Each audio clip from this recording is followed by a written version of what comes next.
So, to wrap up today's session, we've looked at the three financial statements, and we started off by looking at the premise under which they have been created.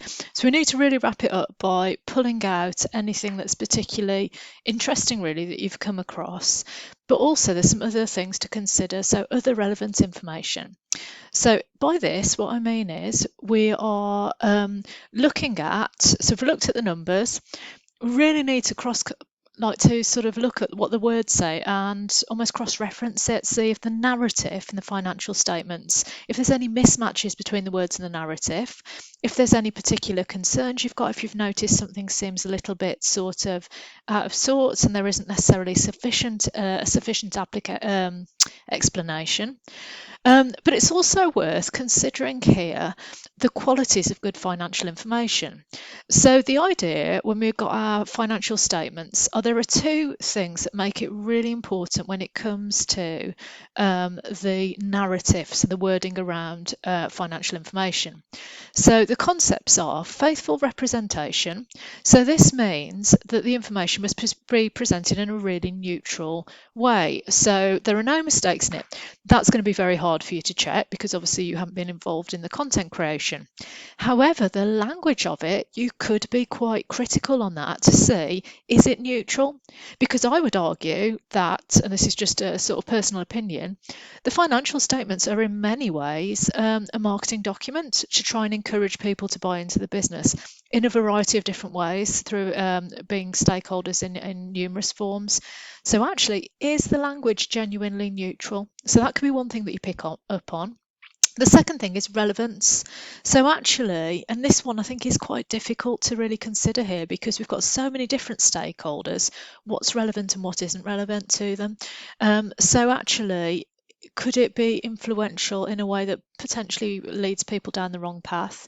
So we've got to make sure the information in financial statements, given the number of stakeholders involved, must be relevant to them. So it's got to be relevant in terms of the reporting period that we're looking at, and it's got to be directly relevant to the organisation.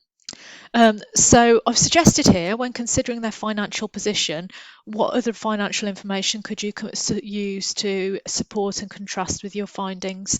If there is anything, even externally, that you could look at that sort of just almost puts a bit of a question mark as to what they've said, that would be great.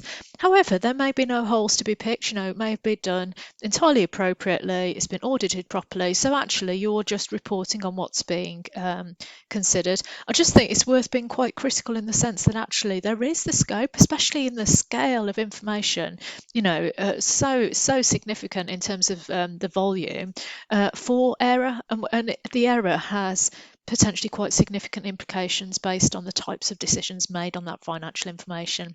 And do we believe they are truly faithfully representative? So are they truly neutral? And actually, is the information in them really relevant, or is some of it fluff? Is some of it about trying to create a sort of a feeling or a sentiment about the business to encourage people to engage with it? So the next thing we want to consider as well, so we've thought about is just that a lot of financial reporting hasn't been accurate. Okay, so there's a lot of examples of organisations that have manipulated their results or misrepresented them. So they may actually have some truth in them, but not everything. So I've got a quote there, and at the bottom of the slide, when you download it, you'll be able to access the full article here. But there is a quote about using financial statements to misrepresent the truth. And the examples of this include patisserie Valerie, which were audited, like as we've heard about, sort of auditing organisations, and yet they were still unreliable. And someone somewhere has signed those off. I talked about this idea with that someone takes responsibility for financial statements. So there is a level of responsibility that's attributed to a person, not just an organisation, when it comes to financial reporting. So in order to ensure that they're reliable, there are standards in place, which ties back to our the first part of the question when I asked you to talk about the organisation and the accounting standards they adhere to. So this all ties nicely together. When you connect things in assignments, it really does show that you're understanding their importance. So please don't feel you're duplicating, you're just building on that knowledge here. So we've got the Financial Accounting Standards Board that have got a couple of different elements to their relevant information. And actually, it's talking about the future, the predictive value, and also it confirms what's already happened in the past. So they're also very keen to ensure that the description is verifiable, so it's based on evidence, and representationally faithful, so it has a level of neutrality to it as well. So there is obviously is some mistrust actually in financial statements because of the number of financial scandals that take place. So doing this process properly, following a process of due diligence, is really important to the stakeholders, and particularly in an organisation that's been floated on the stock exchange and has a wider number of stakeholders as a result of that. So other elements of financial information, good financial information, are the fact that they have, when it comes to the qualitative characteristics, that there are a number of key aspects that should be adhered to. So first of all, timeliness. So actually it needs to be released with sufficient notice so that people can make decisions based on it being quite recent, based on it being appropriate for the future decisions made ahead. And actually the timeliness, you could actually argue, may have changed during COVID because of circumstances changing to such an extent that actually reporting may need to be a little bit more frequent, not just from a legislation point of view, but from the point of view of decision making.